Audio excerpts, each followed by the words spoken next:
Doggy Bag. Story by Carl Otto. The neon lights of the rusty nail flickered in the puddles left by the evening rain. Anna stood under the bar's awning, her arms crossed tightly over her chest, more from the chill in the air than nerves. She glanced at her watch, 11:45 p.m. It had been a long night, filled with laughter, drinks, and the intoxicating rush of a night out. "So," Mark said, sliding up next to her. At 6'2", he towered over her 5'4" frame. "I had a great time tonight." Anna looked up at him, a warm smile on her lips. "Me too. It's been unexpected." Mark chuckled, his deep voice sending a shiver down her spine. "Unexpected good, I hope." "Definitely good," Anna replied, then bit her lip, hesitating. "Listen, I don't usually do this, but would you like to come back to my place for a nightcap?" Mark's eyes lit up, a grin spreading across his face. "I'd love to." As they walked to Anna's house, Mark kept close to her, his hand occasionally brushing against hers. Anna looked like she was enjoying the attention, even as a small voice in the back of her mind urged caution. "So, tell me more about your work," she asked, breaking the silence. Mark shrugged, his broad shoulders rolling under his jacket. "Not much to tell. Corporate finance isn't exactly thrilling conversation." "Oh, come on," Anna teased. "There must be some excitement in all those numbers." Mark laughed, the sound echoing in the quiet street. "Well, there was that time I found a discrepancy in the quarterly report that saved the company millions." "Does that count as exciting?" She grinned up at him. "Look at you, Mr. Superhero Accountant." "Yeah, well," Mark said, his tone suddenly boastful. "The boss practically begged me to take a promotion after that, but I turned it down. Didn't want the extra responsibility, you know?" Anna's smile faltered slightly, but she quickly recovered. "That's interesting. I would have thought you'd jump at the opportunity." They arrived at Anna's house, a modest 2-story in a quiet neighborhood. As Anna fumbled with her keys, Mark stood behind her, close enough that she could feel the heat radiating from his body. "Nice place," he murmured, his breath warm on her neck. Anna suppressed a shiver as she pushed the door open. Immediately, deep, rumbling barks filled the air. "Whoa!" Mark exclaimed, taking a step back as 2 large Rottweilers came bounding towards the door. "Buddy, Bosco, down puppies," she commanded, her voice firm but affectionate. The dogs stopped short of the threshold, tail nubs wagging with excitement. "Sorry about that," she said, turning to Mark with an apologetic smile. "They're very protective, but they're big softies once they get to know you." Mark eyed the dogs warily. "They're huge. Are you sure they're friendly?" Anna laughed, reaching down to scratch behind Buddy's ears. "Of course. They're my babies. Wouldn't hurt a fly unless I was in danger." She ushered Mark inside, then turned to the dogs. "Buddy, Bosco, go to your room. Mommy has a guest." With a final curious look at Mark, the Rottweilers trotted off down the hallway. Anna closed their door shortly after. "Their room?" Mark asked, raising an eyebrow. Anna shrugged, smiling. "They're part of the family. They deserve their own space." Mark nodded, a slight frown on his face. "Have you considered getting them fixed? Might calm them down a bit." Anna's smile faltered for a moment. "Oh, I've thought about it, but there are health concerns with neutering large breeds too early. My vet recommended waiting until they're fully grown." Mark nodded, though he didn't look entirely convinced. "I see. Well, I guess you know what's best for them. I just figured they'd be better behaved if they were neutered." Anna's face showed appreciation for his attempt at understanding, even if she sensed a hint of skepticism in his tone. "They're really well behaved once they get to know you," she added, hoping to make him more comfortable. He stepped closer to Anna, towering over her again. "Now, how about that nightcap?" In the kitchen, Anna took a moment to collect herself. She could hear Mark moving around in the living room, the floorboards creaking under his weight. Taking a deep breath, she grabbed 2 wine glasses and a bottle of red. When she returned, she found Mark studying the photos on her mantelpiece. His brow furrowed slightly as he lingered on one particular image.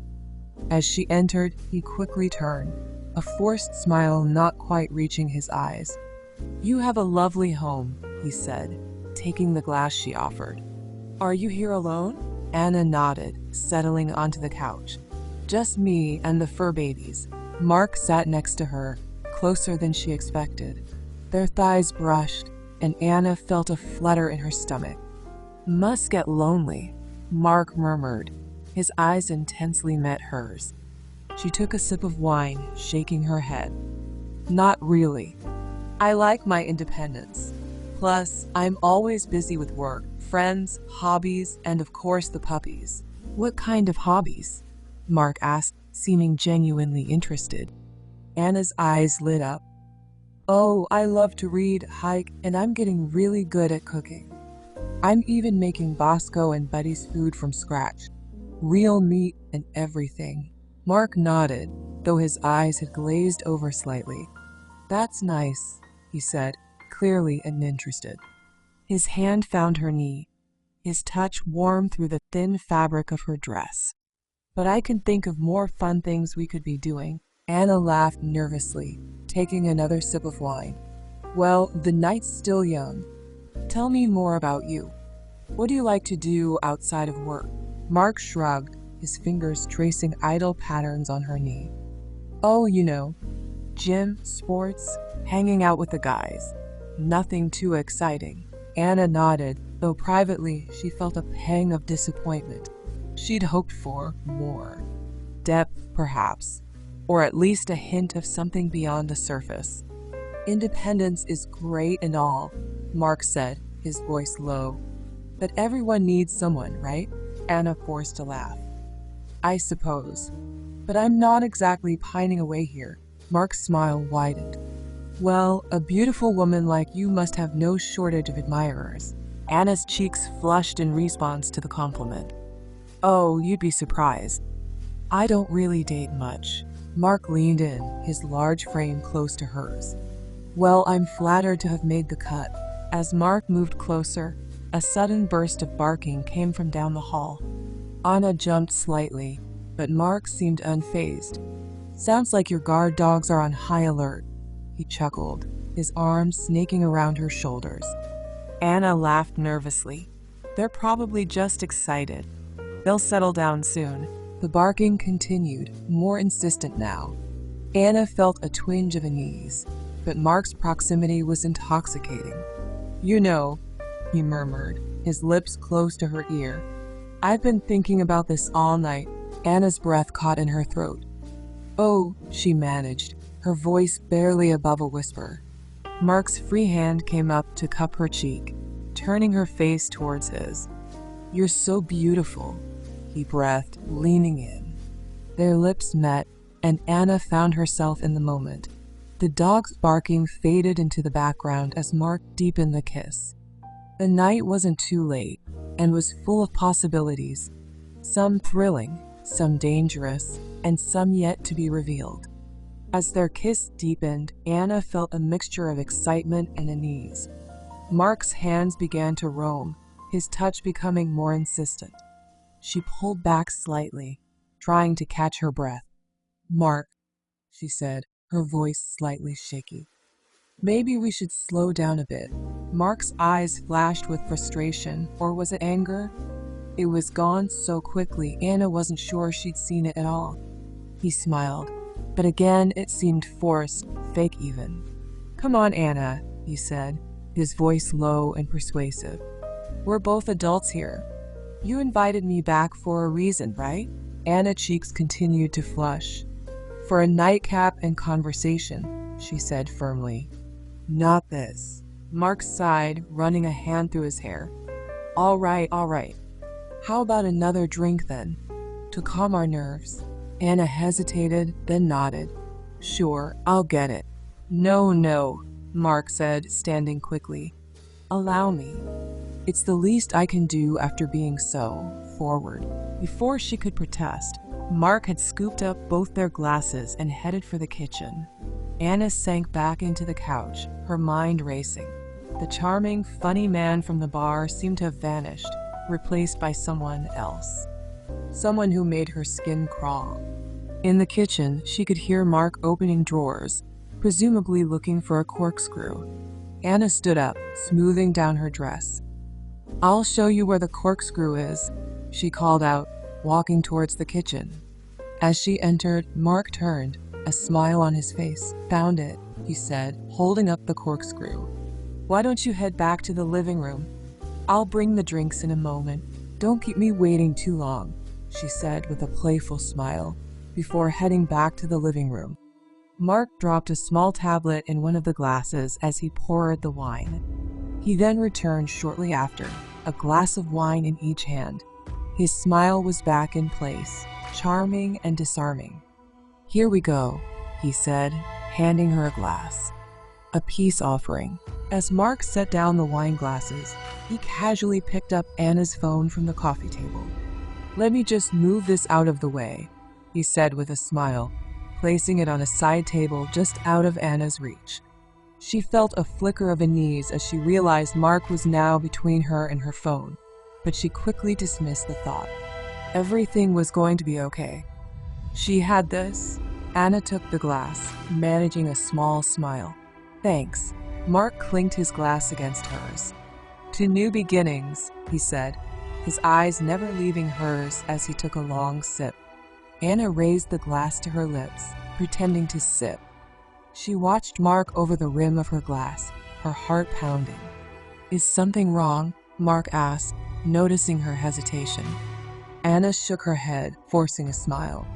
"No, just..." Savoring the moment, Mark's smile widened. He took another, longer sip of his wine. "You know," he said, his voice growing husky, "I've been thinking about this all night." He leaned in closer, his large frame looming over Anna. She felt her heart rate pick up, but not from fear this time. "Yeah, I know. You used that line already," she replied, her voice barely above a whisper. Mark chuckled, his breath warm against her cheek. "Did I? Well, it's true. You're intoxicating, Anna." His hand reached out, fingers trailing along her arm. Anna suppressed a shudder, not entirely sure if it was from revulsion or anticipation. "Almost like a drug?" she asked. "Tell me," Mark murmured. "What are you thinking right now?" Anna met his gaze, her eyes unreadable. "I'm thinking that this night isn't going quite how you planned." Mark's brow furrowed slightly, confusion flickering across his face. "What do you mean?" "Oh, nothing," Anna said, her voice taking on an almost playful tone. "Just that things aren't always what they seem." Mark laughed, but it sounded slightly forced. "You're a mystery, Anna." "I like that." He leaned in, his lips inches from hers. "How about we solve that mystery together?" As Mark moved to close the distance, his hand came up to cup her cheek. But suddenly, he seemed unsteady. His brow furrowed deeper, confusion evident in his eyes. I feel strange," he mumbled, his words beginning to slur. What's happening?" Anna watched him carefully, her expression neutral. "Are you all right, Mark? Perhaps you've had too much to drink." Mark shook his head, trying to clear it. "No, this is different. I can't." His words trailed off as his eyes began to lose focus. He swayed on his feet, reaching out to steady himself on the coffee table. "Anna," he slurred, panic creeping into his voice. What's going on?" His legs giving way beneath him. Mark crashed to the floor, the wine glass shattering as it fell from his limp hand. He lay there, unconscious, as Anna stood over him. For a moment, Anna remained still, her heart pounding in her chest. Then, slowly, a smile spread across her face. She set her own untouched glass of wine on the table. "Oh, Mark," she said softly, her voice steady and cold. "You really should have been more careful about what you drink. Somebody might slip something into it." Anna stood there watching Mark's unconscious form, her expression cold and calculated. She glanced at the closed door where muffled whines could be heard. "Patience, babies," she murmured. "Dinner will be ready soon." Hours later, Mark stirred, his eyes fluttering open. He tried to move, only to find himself naked and securely bound to a stainless steel kitchen table. Panic flooded his features as he took in the surroundings of a windowless basement kitchen. What's going on?" Mark slurred, his tongue still thick from the drug. He blinked rapidly, trying to focus on his surroundings. Anna stepped into his field of vision, her expression eerily calm as she pulled her hair back into a ponytail. "Hello, Mark. Sleep well?" Mark's eyes widened in recognition and fear. "Anna, what is this? Some kind of joke?" "No joke, Mark," Anna replied, her voice steady. "This is justice." "Justice? What are you talking about?" Mark struggled against his bonds. "Let me go. This is kidnapping." Anna stepped closer, looking down on him. "Tell me, Mark, how many women have you drugged? How many lives have you ruined?" The color drained from Mark's face. I don't know what you're talking about. Is this about the drink?" "Look, I'm sorry if I crossed a line, but this is insane." "Don't lie to me," Anna said, her voice taking on a dangerous edge. "I've been tracking you for months. I know about Jessica, about Allison, about all of them." Mark's facade crumbled. How did you know? Have you been stalking me?" "I have my ways," Anna replied. "What matters is that it stops now." "Look," Mark said, desperation creeping into his voice. "I admit it, okay? I've made mistakes. Terrible mistakes. But I can change. I'll turn myself in, get help. Just please let me go." Anna laughed, but there was no humor in it. "That's not how this works, Mark. You've had your chances. Now it's time to face the consequences." "You're insane," Mark spat. "You can't do this. It's murder. You're a psycho." "Murder?" Anna raised an eyebrow. "No, Mark. This isn't murder. This is prevention. I'm making sure you never hurt another woman again." She pulled a cooking apron over her head and then secured it around her waist. "You see, Mark, I'm not a murderer. I'm a protector. A guardian. What I do to save others." "What the hell?" Mark snarled, fear and anger warring in his voice. "You think you're some kind of hero? You're just another psychopath with a god complex." Anna turned, fixing him with a cold stare, wrestling on a pair of tight-fitting vinyl gloves. "That's where you're wrong, Mark. I don't do this for pleasure or power. I do it because someone has to. Because the system failed those women, and I won't let it fail again." "The system?" Mark scoffed. "And what about due process? What about rehabilitation? You're taking away any chance I have to make amends, to become better." "Amends?" Anna's voice dripped with contempt. "Tell that to all the women that wake up screaming every night, to the women who can't trust anyone anymore. Tell that to Allison." "Oh, wait, you can't. She killed herself last month. That's how you got on my radar. She was my sister. Your amends won't bring her back." She produced a boning knife and a thick rubber band. What are you going to do?" His voice trembled. "Please, Anna, I'm begging you. I have a family, a little sister. What will this do to them?" Anna hesitated for a moment, a flicker of doubt crossing her face. "How dare you bring up your sister?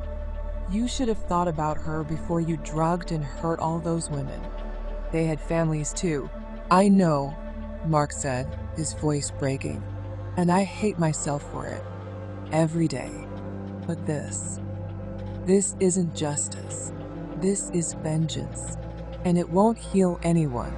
Anna picked up the band and applied it to his genitalia. "Maybe not, but it will protect future victims. Sometimes, that's the best we can do." "Or maybe," Mark pleaded, "you'll just be creating another victim. Another cycle of pain. Is that really what you want?" Anna hesitated. "What I want is for women to be safe. for monsters like you to face real consequences. Then turn me in, Mark urged. Let me face those consequences legally. Let me be an example of the system working, not failing. Anna stood, torn between her mission and the weight of what she was about to do. Grabbing the knife as it glinted in the dim light, a symbol of the fine line between justice and cruelty, protection and persecution. As she approached, Mark began to thrash wildly on the table. No, please, I'll do anything. I know you would, Anna said softly. That's the problem. Anna leaned in close, her voice barely above a whisper. This is for Allison and all the others whose names I'll never know. Mark jerked and screamed as Anna went to work on him. You know, the more you move, the messier this is going to be. Mark laid there groaning and grinding his teeth tight, trying to bear the pain. Then he heard what sounded like 2 pieces of firm, wet meat landing in a stainless steel bowl. Anna backed up from the table to observe her handiwork. There, that wasn't so hard. I think I'm getting really good at this. Mark, pale and shaking, stared at her with a mixture of pain and disbelief. Why? He managed to croak out. Anna's voice was cold as she applied a bandage to the wound. Because someone had to stop you, Mark. And my babies, they'll make sure nothing goes to waste. She moved towards the door, where excited whines could be heard. Opening it slightly, she tossed in a small oval piece of meat to each of her dogs. Here's an appetizer, babies. The main course will come later. Turning back to Mark, Anna's voice was devoid of emotion. You'll have time to reflect on your actions, Mark, to feel the fear and helplessness you inflicted on others. And when it's over, you'll never hurt anyone again. With that, Anna left, closing the door behind her. The muffled sounds of Mark's panic mingled with excited canine noises, fading as she walked away.